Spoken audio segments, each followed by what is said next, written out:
3.3 में जो तीसरा क्वेश्चन है वो ये है कि क्या ये एक समांतर चतुर्भुज एबीसीडी एक समांतर चतुर्भुज हो सकता है।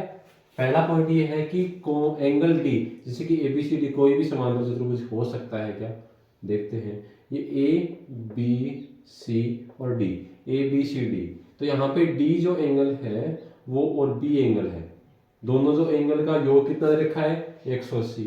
एक स्थिति में हो सकता है समांतर जब क्या क्या हो, ये आयत हो या फिर वर्ग हो, या तो आयत या फिर वर्ग, तब उस स्थिति में क्या होगा, इन आमने सामने की जो कोण है वो 90-90 होंगे, दोनों 90 डिग्री और 90 डिग्री। तो उस स्थिति में ये जो एबीसीडी चतुर्भुज है वो क्या होगा, समांतर चतुर्भुज।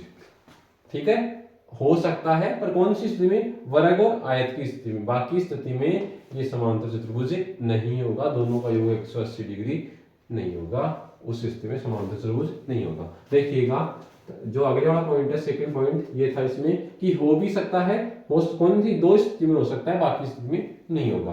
तो सेकंड पॉइंट हमारे पास ए बी जो समांतर चतुर्भुज है उसमें क्या A B C D, A B और डी सी,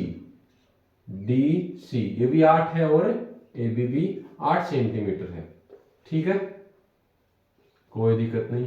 ए डी कितनी है 4 सेंटीमीटर और बी सी कितनी है 4.4 सेंटीमीटर। तो अब मुझे बताओ समांतर चतुर्भुज की आमने सामने की भुजा क्या होती है, समांतर तथा बराबर होती है। तो ये भुजा इसके बराबर नहीं आ रही, तो हमारे पास जो ए डी भुजा है वो नॉट इक्वल टू किसके है, बी सी के। इसका मतलब ये समांतर चतुर्भुज नहीं है। ये किस कारण से नहीं है, क्योंकि ये भुजा इसके बराबर नहीं है, तो समांतर चतुर्भुज नहीं होगा। ये लास्ट थर्ड पॉइंट है जो समांतर चतुर्भुज बना लेते हैं, ये लो ए बी सी डी। इसमें है कि एंगल ये कितना है, एंगल ए 70 डिग्री है और ये 65 डिग्री। तो समांतर चतुर्भुज की सम्मुख कोण क्या होंगे, बराबर होते हैं, और इसमें सम्मुख कोण बराबर नहीं है, तो angle A not equal to angle C, इसलिए समांतर चतुर्भुज नहीं है।